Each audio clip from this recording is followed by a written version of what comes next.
Il y a une honte qui a déformé ta démarche. Tu n'arrivais plus à marcher droite tellement que les hommes t'indexaient. Il y a une honte qui a déformé ta réputation. Tu n'arrivais même plus à te présenter dans certains dîners parce qu'il y a des gens qui te calomniaient. Il y a une certaine honte qui a déformé même ton visage tellement que tu es dans l'humiliation. Mais pendant que ta vie est déformée, il y a une gloire qui est en train d'être formée.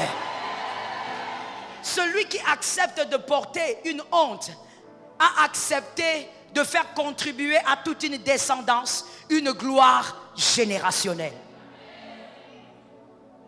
Toute gloire qui arrive dans une famille a été portée par une personne qui avait accepté la honte. Je dis à quelqu'un, aujourd'hui et dans l'avenir, n'aie pas peur de la honte qui va t'atteindre. Parce que cette honte va respecter les limites de la grâce.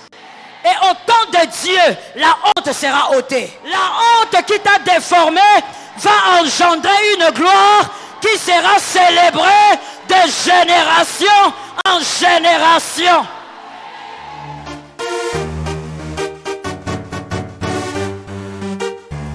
Shalom bien-aimé dans le Seigneur Jésus-Christ. Aujourd'hui la servante de Dieu Joël Gloria Cabassel, pasteur principal de l'église Assemblée évangélique Nouvelle Alliance de Kinshasa, nous exhorte de ne plus pleurer car Christ ôtera la honte. Peu importe ton âge, Christ ôtera ta honte. La vie est pleine de défis et de difficultés. Tout le monde rencontre des difficultés à un moment donné de sa vie, que ce soit des problèmes personnels, professionnels ou financiers. Ces difficultés peuvent être émotionnellement éprouvantes et affecter notre bien-être physique et mental. Ces moments difficiles développent en nous un sentiment de honte.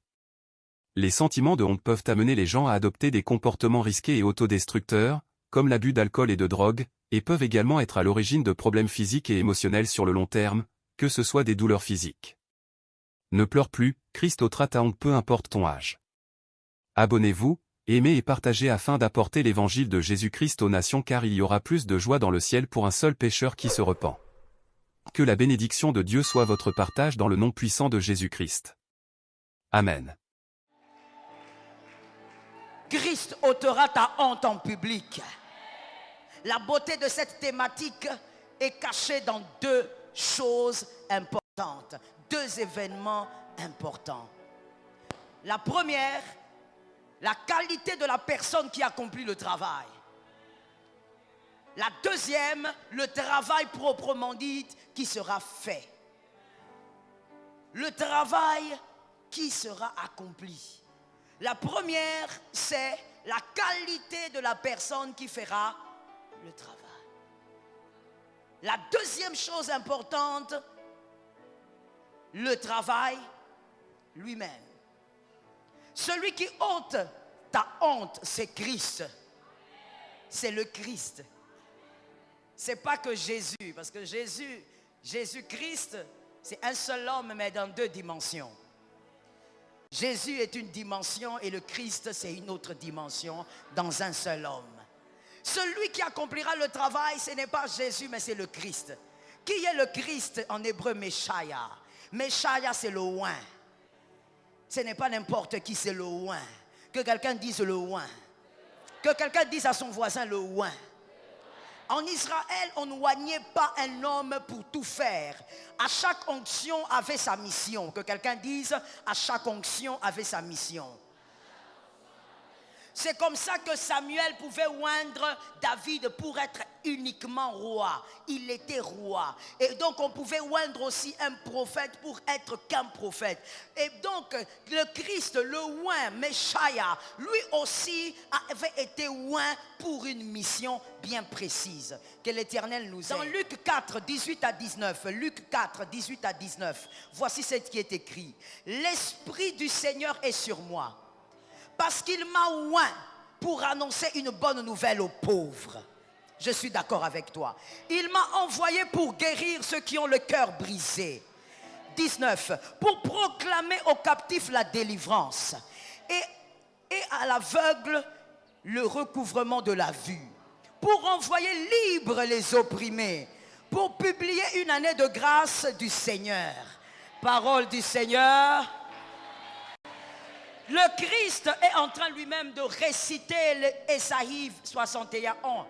Ésaïe 61:1 est le verset donc qui parle de tous ces mystères. Le Christ, quand il s'avance dans le temple, il ouvre le rouleau et il commence à lire Ésaïe 61:1. Il dit, l'Esprit du Seigneur est sur lui. Sur lui, et il a été oint. Et il a expliqué pourquoi il a été oint. Et parmi les choses pour lesquelles il a été oint, c'est d'abord pour annoncer une bonne nouvelle aux pauvres. Est-ce que quelqu'un m'entend? Est-ce que quelqu'un m'entend? Les personnes abandonnées, oubliées, les personnes dont la loi mosaïque ne tenait pas trop compte, les personnes que les pharisiens ne regardaient pas beaucoup, les personnes abandonnées, oubliées, rejetées, les personnes qui étaient au fait oubliées par la société. Et Jésus dit, j'ai été oint pour annoncer la bonne nouvelle aux pauvres. Quand il dit bonne nouvelle, c'est bonne nouvelle. Derrière donc toute mauvaise nouvelle se cache une bonne nouvelle. Derrière toute nouvelle bizarre, une nouvelle déchirante, se cache une bonne nouvelle. Parce que Christ annonce les bonnes nouvelles aux pauvres. En d'autres termes, quand Christ est dans une vie, il est là pour annoncer des bonnes nouvelles. Je parle à ceux qui ont Christ dans leur vie. Je parle à ceux qui ont Christ et Christ demeure. Là où Christ demeure, même lorsqu'il y a une mauvaise nouvelle qui arrive, il y a la face B de la mauvaise nouvelle. La face B, c'est la bonne nouvelle qui est cachée. Voisin, derrière ma mauvaise nouvelle, il y a une bonne qui est cachée.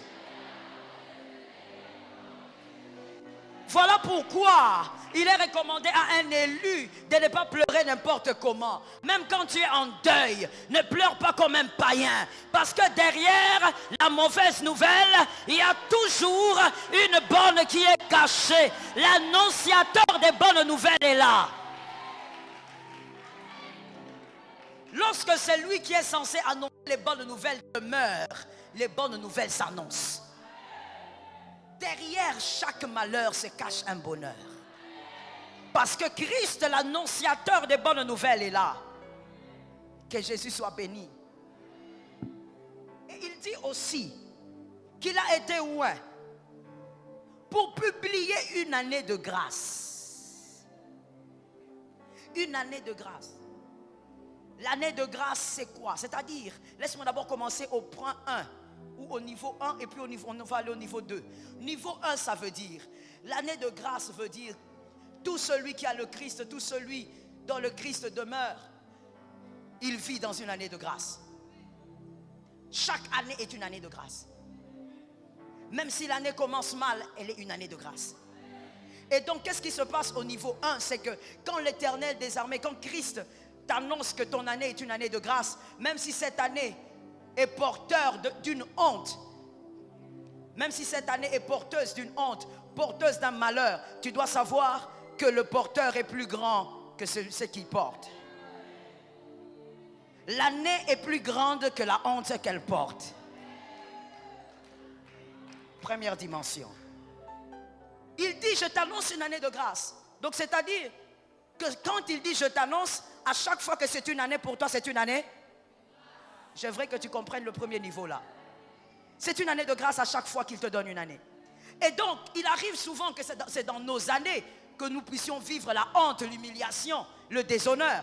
Mais je disais que le porteur est plus grand que la chose qui est à l'intérieur. L'année de grâce est plus grande que la honte qui est à l'intérieur. Et comme l'année est plus grande, c'est l'année qui va absorber la honte. Ça tombe sur ta vie au nom de Jésus. Toute parole dont tu crois tombe sur ta vie. Ça, c'est la première dimension. Une année de grâce. Vous êtes, à chaque fois que tu peux dire aujourd'hui, tu es dans une année de grâce. Même si ton année commence avec plusieurs deuils, c'est une année de grâce. Pourquoi? Parce que c'est lui qui a dit. Parce qu'il a été oint pour ça. Et ce qu'il dit, c'est ce qu'il y a. Même si ce qu'il dit, je ne le vois pas, je sais que c'est ce qu'il y a. Même si ce qu'il y a n'est pas visible, mais je crois parce que c'est ce qu'il a dit. Ce qu'il dit, c'est ce qu'il y a, et même quand les hommes ne voient pas que c'est ce qu'il y a. Ce qu'il dit, c'est ce qui existe, même si je n'arrive pas à toucher, mais c'est ce qui existe en réalité. La deuxième dimension, c'est une année de grâce. Pourquoi? Parce que Christ est grâce. Il s'agit de lui-même. Lorsqu'il parle d'une année de grâce, il parle de lui-même.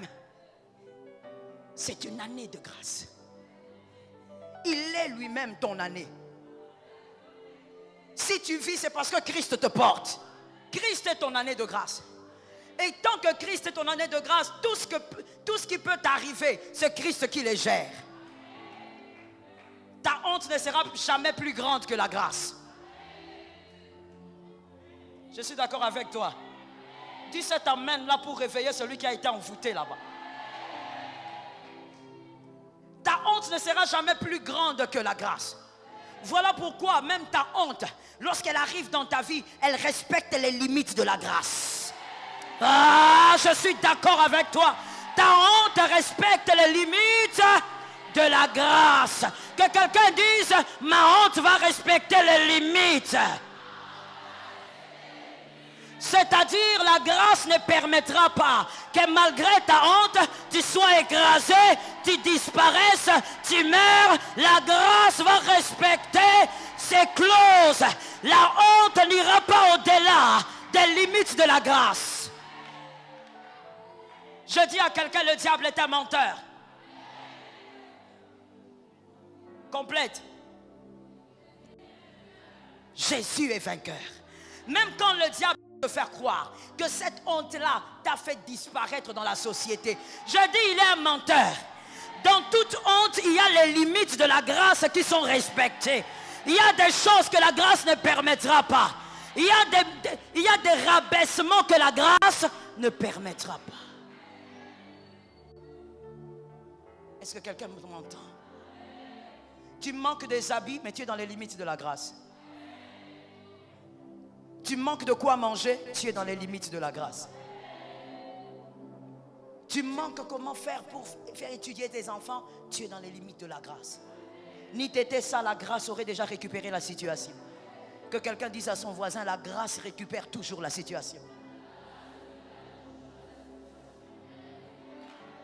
Je suis d'accord.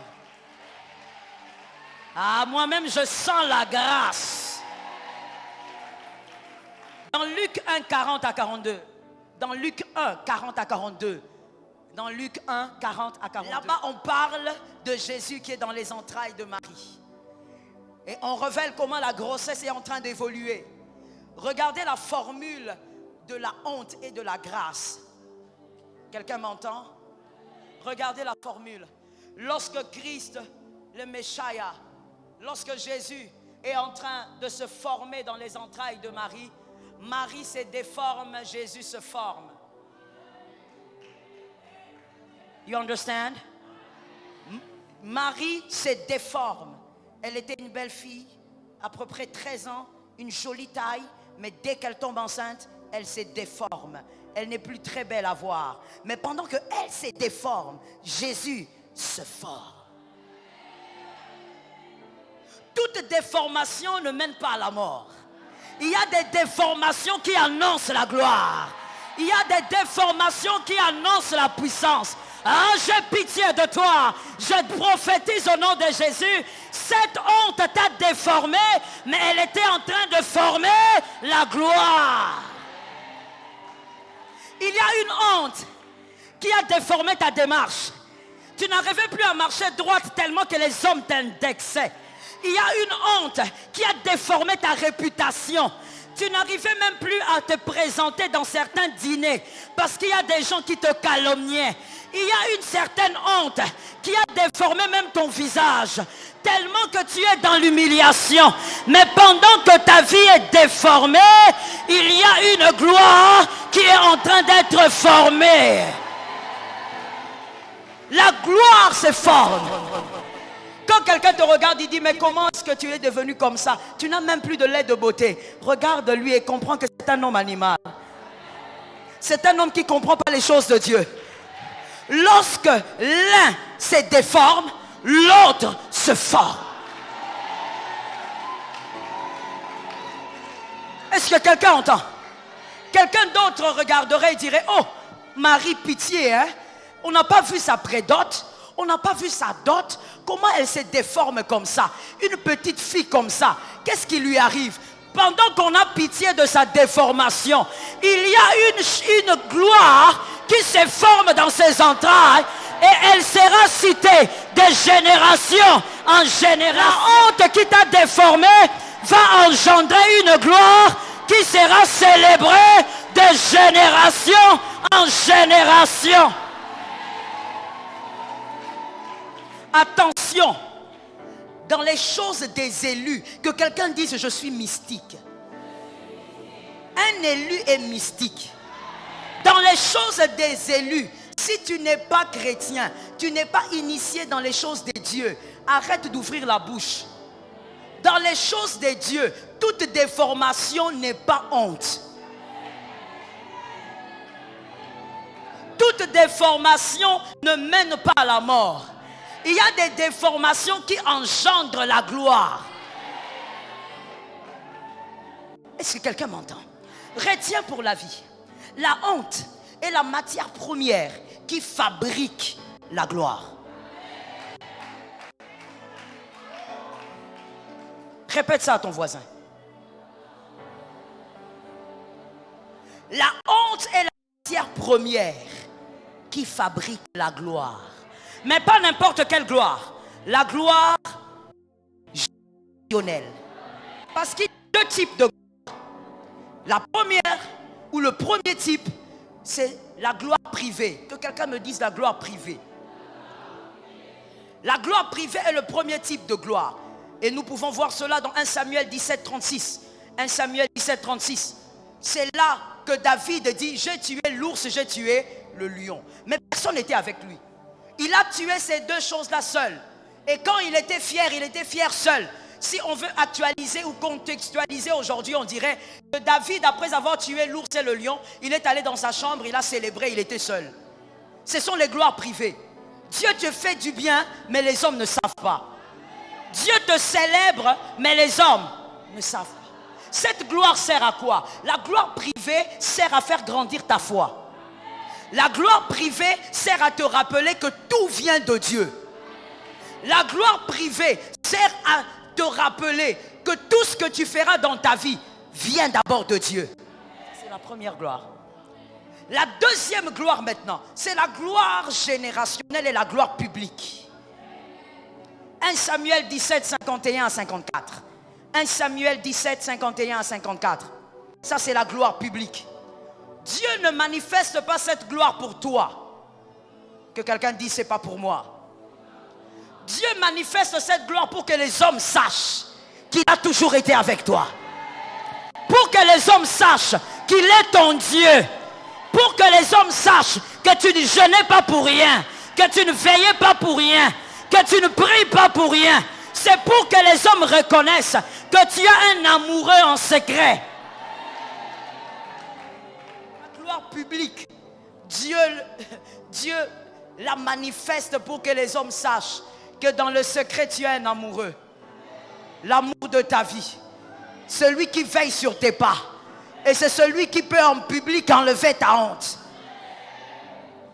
Et vous voyez, quand vous voulez vivre ce deuxième type de gloire, la gloire publique, la gloire qui est célébrée de génération en génération. Tes enfants célèbrent la gloire, tes petits-enfants célèbrent, tes arrière-petits-enfants. Ils célèbrent la gloire. Et donc, cette gloire a pour moule, cette gloire générationnelle a pour moule la honte. Et cette moule a pour four l'humiliation. C'est par cette moule et par ce four que vont sortir la gloire générationnelle. Celui qui accepte de porter une honte a accepté de faire contribuer à toute une descendance une gloire générationnelle. Toute gloire qui arrive dans une famille a été portée par une personne qui avait accepté la honte. Je suis d'accord avec toi. Quand tu dis Amen, tu te connectes à quelque chose. Je reprends cette phrase pour quelqu'un qui dormait. Toute famille qui a vécu une gloire et dont la gloire est citée de génération en génération, est une famille qui avait eu un porteur de honte.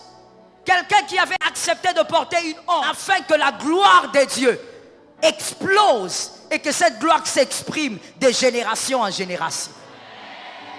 Je dis à quelqu'un, aujourd'hui et dans l'avenir, n'aie pas peur de la honte qui va t'atteindre. Parce que cette honte va respecter les limites de la grâce. Et au temps de Dieu, la honte sera ôtée. Cette honte est ôtée. J'aime le mot ôter. Ôter peut aussi vouloir dire extirper. C'est-à-dire, on n'arrache pas la honte, on arrache la racine de la honte. Et quand on arrache la racine, l'arbre ne peut plus repousser. C'est comme ça que je peux aller vite en besogne pour dire, on ne porte pas le manteau de la cécité deux fois. Lorsque Bartimée, l'aveugle, jette le manteau, il va vers Jésus, il n'a pas encore vu. Il n'a pas encore, mais il a déjà, parce qu'il sait que celui qui l'appelle, même s'il ne lui donne pas la vue, il a la possibilité de lui donner un autre manteau. Je dis à quelqu'un, la honte que Christ enlève aujourd'hui ne reviendra pas parce qu'il arrache les racines. Tu ne porteras pas ce manteau-là deux fois. Maintenant, dis à ce voisin, je ne porterai pas ce manteau deux fois.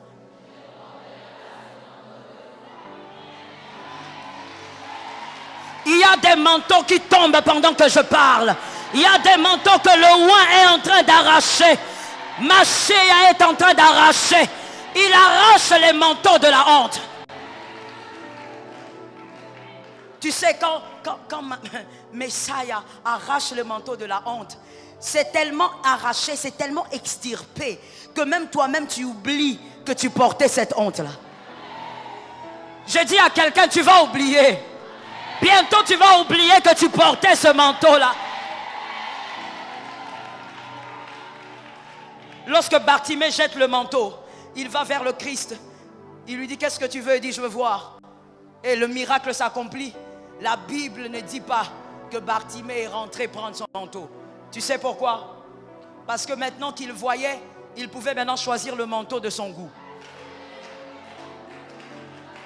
Le manteau qu'on lui avait fait porter, on lui a fait porter dans la cécité. Il ne savait même pas de quelle couleur il s'agissait. Ce n'était pas son goût. Quand on est dans la honte, vous vivez des choses que vous n'acceptez pas, mais vous n'avez pas le choix. Vous toquez à des portes, vous ne voulez pas, mais vous n'avez pas le choix. Vous allez mendier là où on vous humilie, mais vous n'avez pas le choix. Mais le jour où Messiah vient ôter la honte, maintenant tu peux choisir. Tu vas décider, plus jamais je ne toquerai à cette porte, plus jamais je vais mendier, plus jamais je vais ramper pour avoir du pain, plus jamais. Quand Messiah enlève la honte, tu peux décider. Dis à ton voisin, tu peux décider. Lorsqu'on est dans la cécité, on ne décide pas. On te dit, Bartimée, la veste là, le manteau là, il est bien, porte. Alors comme tu ne vois pas, tu dis, mettez seulement. Et la nuit, tu sens même qu'il y a de l'air qui entre. Parce que le manteau qu'on t'a donné était troué. Tu n'as pas le choix. Tu t'agrippes seulement. Parce que tu es pauvre. Parce que tu n'as pas de moyens. Parce que tu ne sais pas comment t'en sortir. Mais le jour que Messiah vient, il dit, la honte doit être enlevée. Toi-même, tu te lèves. Et tu vas dans les boutiques. Tu dis, moi je n'aime pas la couleur rouge. Je choisis un manteau blanc. Parce que Messiah a enlevé la honte. Je prophétise au nom de Jésus que ta honte soit enlevée aujourd'hui. Que ta honte soit enlevée aujourd'hui. Que Christ te fasse grâce. Voilà pourquoi je t'ai souvent dit, tu n'as pas besoin de la compassion des hommes. Tu as besoin de la grâce du roi. La compassion des hommes te donne un manteau troué de Bartimée. Mais la grâce te délivre du manteau. Par la grâce, tu es libéré du manteau. Toi-même, tu choisis maintenant. Il y a des gens qui disent, il n'est pas venu au début de l'année, il n'est pas venu depuis la rentrée scolaire. Elle finira par venir. Elle n'a rien. Elle va venir ramper à nos pieds. Elle viendra demander les frais scolaires des enfants. Elle est en train de frimer. Elle va s'arrêter. Elle va finir. Elle va sécher. Ça, ce sont les manteaux de Bartimée. Mais quand le oint arrive, quand le oint se met sur ton chemin, ils seront surpris. Tu n'iras pas chez eux, mais les enfants vont étudier. Tu n'iras pas chez eux, mais tu bâtiras une maison. Tu n'iras pas chez eux, mais tu construiras des immeubles. Ils vont se poser la question, comment il a fait?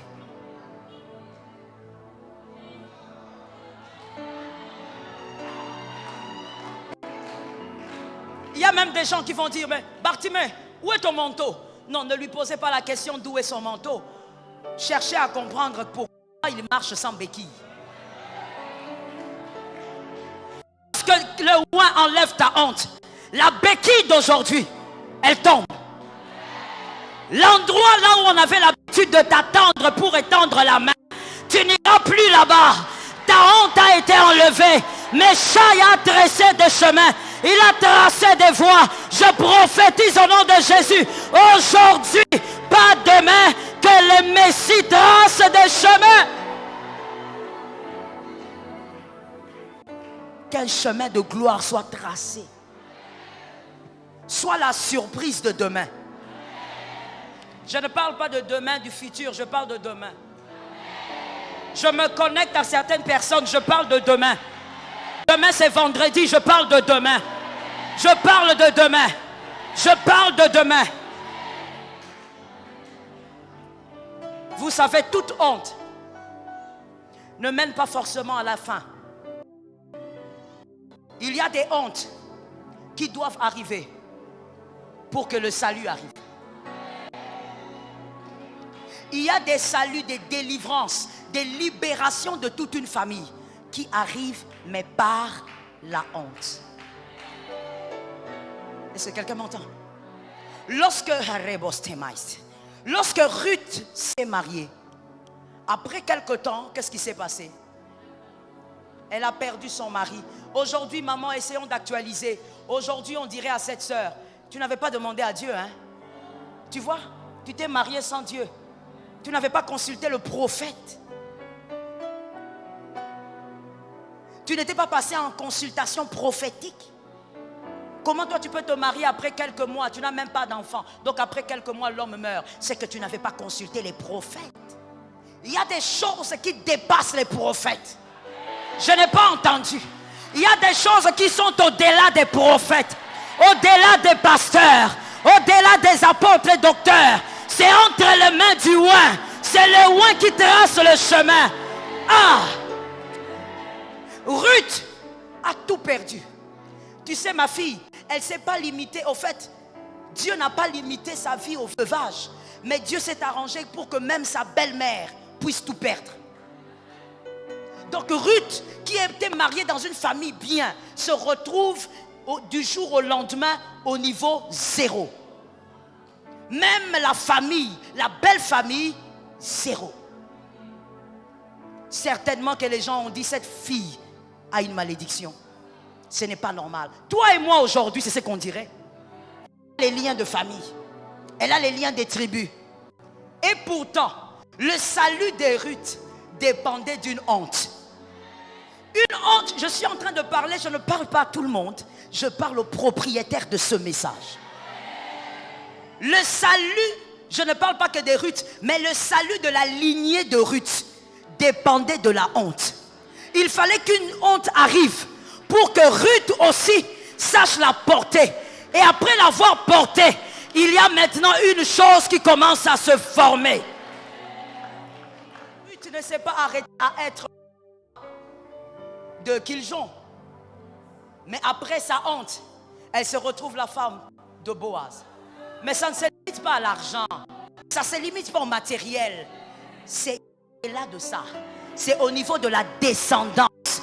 Et aujourd'hui, On ne peut pas parler de Jésus sans parler de Ruth. À partir de la honte, le salut est arrivé sur sa descendance. Je prophétise au nom de Jésus, une honte va former une gloire générationnelle et un salut pour une famille.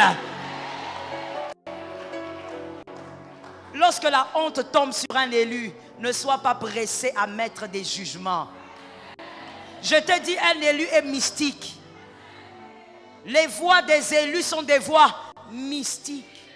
Arrête de dire à ta soeur, oh, regarde comment elle est devenue. Regarde ses cheveux. Laisse ses cheveux là. Elle est en train d'aller quelque part. Je peux parler? Est-ce que je peux parler? On ne glane pas, je reste toujours chez Ruth. On ne glane pas avec des cabellos. On ne glane pas avec des brésiliennes sur la tête. Non, quand on glane comme Ruth, une veuve qui n'a que Naomi, on a des cheveux bizarres, des habits bizarres. On oublie même son corps. Mais le Messia, quand il vient ôter, il va enlever ta honte. Et quand on enlève ta honte, tu n'es plus la première Ruth, tu deviens la deuxième Ruth. Je prophétise, tu es la seconde Ruth. Dis à ton voisin, j'y vais doucement avec le Messia. Il y a des gens qui ne parlent pas. Voilà pourquoi tu n'auras pas de témoignage. Quand on dit parle, c'est à cause de l'onction qu'il y a ici. Alors parle. Le Messia t'amène quelque part. Est-ce que quelqu'un capte? Vous savez, lorsque le Messia doit intervenir dans la vie de quelqu'un, des fois on se pose la question, mais maman, alors tout ça c'est bien, mais pourquoi c'est dur? Pourquoi ça doit prendre si longtemps? Pourquoi on doit attendre 11 ans pour avoir cet enfant? Je dis à quelqu'un ceci, écoutez bien et retenez, il n'y a rien que moi je ne puisse te dire qui ne sera correct si cela n'est puisé de la Bible. C'est la Bible qui est l'absolu. Alors écoute bien, l'alliance qui a changé la vie de Noé est une alliance qui est arrivée après 40 jours. Et la Bible dit que 150 jours, la terre était grosse des pluies. Donc c'est-à-dire que c'était impossible à Noé de descendre de son bateau. 150 jours, la terre était full de la pluie. Mais en dehors de ces 150 jours, il y a eu 40 jours de pluie. Mais après tout cela, Dieu a fait avec Noé une alliance qu'il n'avait jamais faite avec aucun homme.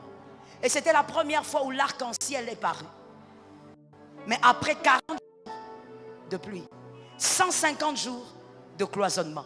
C'est pour te dire que si ça dure, c'est parce que le tien va apporter une alliance qui n'a pas encore été, qui n'a pas encore existé. Dans la famille, il n'y en a pas. Ça va attirer une alliance nouvelle. Les hommes vont dire, c'est le Dieu de notre mère, c'est le Dieu de notre père. C'est le Dieu qui a marché avec notre mère. Ça dure parce que toi, on parlera de la gloire qui découle de ta honte. Personne ne pourra parler de votre famille sans parler de ça. Est-ce que quelqu'un me capte? Il y a des gens, quand on cite le nom de la famille, on ne parle même pas leur nom. On parle de tout le monde sauf de lui. Il n'a laissé aucune histoire, aucune empreinte. Mais des gens aussi. La honte a duré parce que toi, ton alliance va faire parler des générations. Ils vont parler de ça. Vous savez, lorsqu'Agar est là et qu'on n'a pas Isaac, on supplie pour porter Ismaël. On supplie pour porter Ismaël. Et des fois même Agar va refuser et toi tu pleures. Parce que tu n'as pas Isaac. Lorsque tu n'as pas Isaac, tu veux qu'Agar reste là. Parce que quand tu vois Ismaël, tu es consolé. Même si c'est l'enfant de l'autre. Lorsqu'on est dans la honte, vous savez, il y a des gens, même quand ils vous insultent, vous ne pouvez pas les éviter. Pourquoi? C'est lui qui te donne le pain. C'est lui qui habite tes enfants. Même quand tu vas là-bas, on humilie ton père qui est déjà décédé. On salit la mémoire de ta mère qui est morte. Tu ne peux pas ne pas aller chez cet oncle. C'est lui qui te paye les frais. Tu acceptes cette honte-là. Tu acceptes de voir Agar et Ismaël parce que tu n'as pas Isaac. Mais le jour où le Messie, le jour où il décide d'enlever ta honte, ce jour-là tu vas dire, Agar doit partir. Ce jour-là, oh ça tombe sur quelqu'un. Ce jour-là tu vas dire, Ismaël doit partir. Parce que toi tu as Isaac. Il y a un jour qui arrive où tu vas te décider de ne plus jamais aller là où on t'a humilié. Parce que toi-même tu auras ton Isaac. Que cette parole tombe sur une maison. J'aime la parole de Dieu. Vous savez, quand le Messie avait enlevé la honte, il ne tient pas compte de qui vous êtes, de vos origines. Vous savez, il y a des hontes. Hein? Peut-être qu'il y a des gens qui sont venus mais qui ne sont pas vraiment concernés. Mais il y a des gens qui sont concernés qui sont là. Il y a des hontes quand ça vous atteint. Vous commencez même à vous poser des questions sur vos origines. Vous vous mettez vraiment sur la chaise et vous commencez à vous poser des questions. Est-ce que vraiment je suis né de cette mère? Est-ce que je suis né de ce père? Est-ce qu'il n'y a pas une histoire qu'on me cache? Il y a des hontes. Hein? Il y a des hontes tellement ça vous colle sur la peau. Vous vous posez des questions même sur votre vie. Mais quand le Messie arrive, il s'en fout de qui vous êtes. J'aime ça. Ça tombe sur moi. Il s'en fout de d'où vous venez. Il s'en fout du nom de votre père, du nom de votre mère. Il s'en fout même d'où vous êtes, à quel endroit vous êtes. S'il décide d'ôter votre honte dans un marché, il va l'ôter dans le marché. Ah, ça tombe sur quelqu'un. S'il veut ôter la honte maintenant, now, il le fait tout de suite. Je finis en disant, le Messie entre dans le temple. J'aime l'homme de Galilée. Heureusement que j'ai pour moi le Dieu d'Israël. Il entre dans le temple. Et il est là en train de voir les pharisiens en train de se concentrer avec beaucoup d'hypocrisie. Il regarde les autres. Tout le monde est là dans le temple mais occupé à ses propres problèmes. Et à un moment donné, il s'avance vers une femme. Il touche cette femme. Et cette femme se redresse. Et les gens disent, hé, monsieur, ne savez-vous pas que c'est le sabbat? Pourquoi vous guérissez le jour du sabbat? Attendez, quand il était entré, vous ne l'avez pas vu. Alors le Messie regarde, il dit, de quoi vous parlez?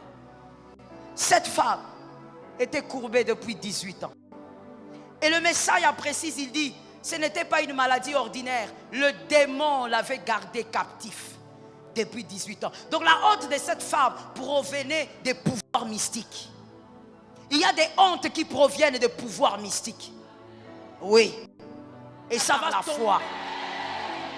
Il dit, cette femme était captive. Elle ne devait pas être libérée. Vous, quand vous avez vos bêtes, vous ne les sortez pas du trou le jour du sabbat. Mais vous voulez me parler d'un jour, alors que cette femme a souffert pendant 18 ans. Cette femme était redressée le même jour. Lorsque cette femme est allée au temple, je parle à quelqu'un. Cette femme ne savait pas que c'était son jour. Cette femme ne savait pas que 18 ans de souffrance arrêtaient ce jour-là. Mais parce que l'homme en question était là, celui qui arrache la honte, et il a arraché la honte. Je dis à quelqu'un, peu importe là où tu seras, si seulement tu crois, il arrachera la honte. Peu importe ton âge, si seulement tu crois, il arrachera la honte. Il s'en fout de savoir. Shalom bien-aimés dans le Seigneur Jésus-Christ. J'espère que vous avez aimé cette vidéo. Abonnez-vous et partagez pour porter l'évangile de Jésus-Christ aux nations, car il y aura plus de joie dans le ciel pour un seul pécheur qui se repent. Merci de faire partie de notre famille Wonderful Jésus-Christ.